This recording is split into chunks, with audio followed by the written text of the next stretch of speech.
Hi hello everyone viewers, welcome to my digital model machinery পক্ষ থেকে সমস্ত আসামবাসীকে জানাই আমি আন্তরিক শুভেচ্ছা। তো আবারও আমি নতুন গাড়ি নিয়ে হাজির হয়ে গেছি। মিনি পাওয়ার টিলার আপনারা দেখতে পাচ্ছেন। আমাদের গাড়িতে এসি লাগানো আছে। আপনাকে সরাসরি এসিটি আপনাকে দেখাবো যে এসি লাগানো আছে। খুব সুন্দর গাড়ি, 7.5 এসপি গাড়ি এবং 8 এসপি গাড়ি, সমস্ত গাড়ি আপনারা পেয়ে যাবেন। যারা নেবেন অবশ্যই আমাদের সঙ্গে যোগাযোগ করবেন।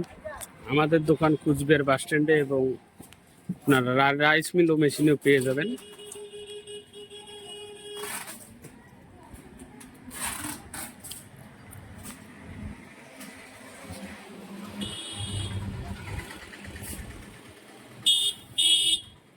এই তুই কোথায় গেছিল? কে বাড়ি গেছে? কানা